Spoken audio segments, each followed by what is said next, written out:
Assalamualaikum warahmatullahi wabarakatuh. Apa kabar teman-teman, sahabat Dayah Online Aceh News? Jumpa lagi dengan saya pada kesempatan ini. Sebagaimana biasa, Dayah Online Aceh News kembali membahas tentang hal-hal yang menyangkut dengan persoalan agama kita, agama Islam yang suci mulia di hadapan Allah. Bahwa kita ketahui bahwa selama ini banyak sekali ujian-ujian terhadap kita umat Islam. Namun kita tetap bersemangat untuk selalu istiqamah membela yang hak dan menentang yang batil, dan kita tetap berada dalam satu kalimat, yaitu la ilaha illallah Muhammadur Rasulullah sallallahu alaihi wasallam. Oke sahabat pecinta Dayah Online Aceh News, bahwa pada kesempatan ini kita kembali membahas tentang perjalanan dakwah salah seorang ustadz dari Papua, yaitu Ustadz Fadlan,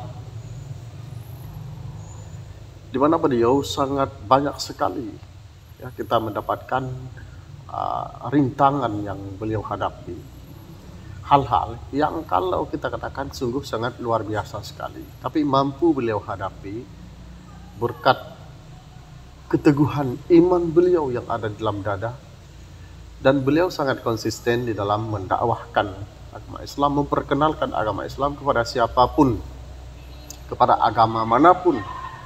Persoalan kemudian diterima atau tidak, itu adalah persoalan hidayah daripada Allah Subhanahu wa taala. Kita hanya wajib menyampaikan kebenaran itu kepada orang-orang yang belum mengenal Islam seutuhnya. Baiklah teman-teman, dalam tausiah beliau ini menyampaikan bahwa bagaimana ketika beliau berada di Kanada, karena di sana tidak ada orang Islam atau minoritas, sampai-sampai beliau ini harus sembahyang di gereja beserta dengan pengikut-pengikut beliau. Unik, memang ini luar biasa. Inilah membuktikan bahwa seseorang itu kalau sudah dekat dengan Allah Subhanahu wa taala, dia tidak akan menyia-nyia jikalau sudah memasuki waktu untuk menyembah Tuhannya. Kita simak video berikutnya. 92 datang, tahun 92 datang. Begitu datang, teman-teman bilang, ayo kita keliling lagi. Keliling pas masuk waktu sholat duhur. Waktu kami sholat duhur, tapi sebelum keluar dari apartemen, saya biasa keluar negeri itu di ransel saya isinya sagu kering. Karena saya tidak mau makan makanan yang sudah ada. Kalau sagu kering kan ada teh manis, celup, udah kenyang. Nggak perlu tunggu, yang penting kekuatan halalnya ada. Ketika waktu duhur telah tiba, teman saya 4 orang ini mulai bilang, bagaimana menurut Ustadz? Apakah kita kembali ke apartemen baru sholat, atau kita nanti tunggu waktu asar kita akan jamak di apartemen? Saya bilang, itu untuk saya. Betul Ustaz. Karena sholat jamak dan kasar itu khusus bagi orang yang musafir.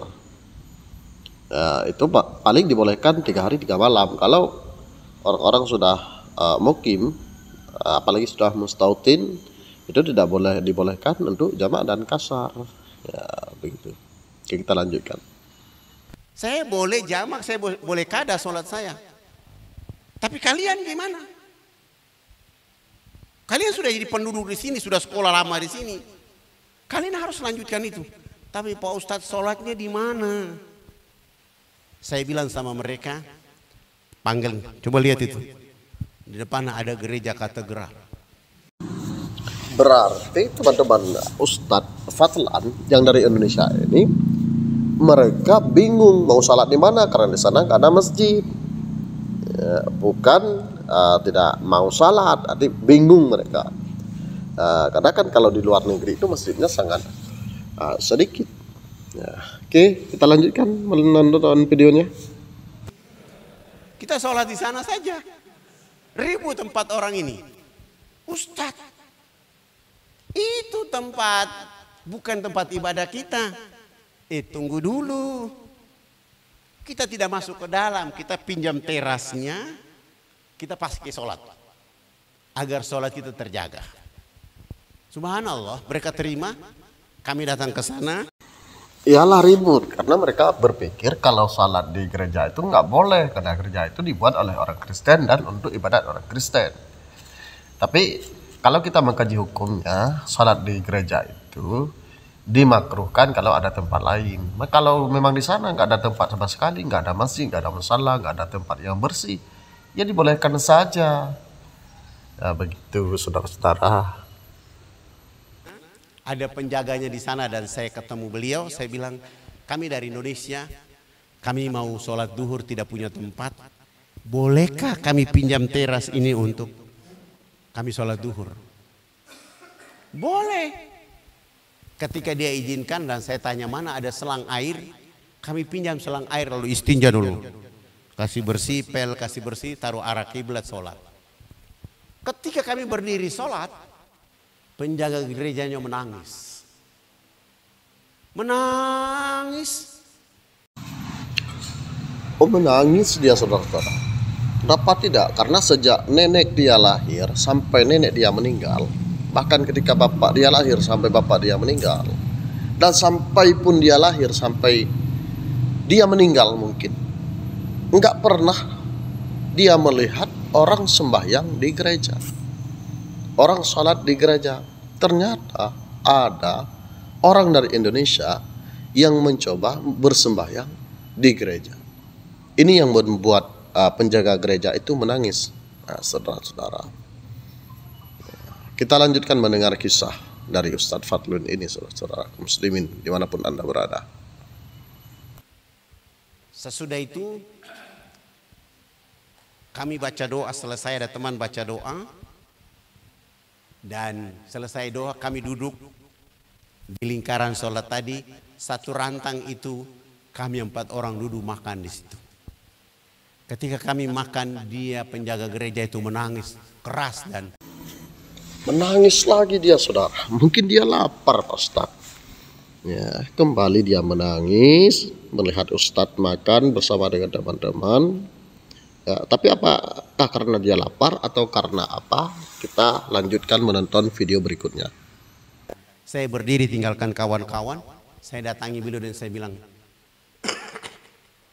mohon maaf kalau kami datang ke sini mengganggu keluarga Anda dan keadaan Anda di sini.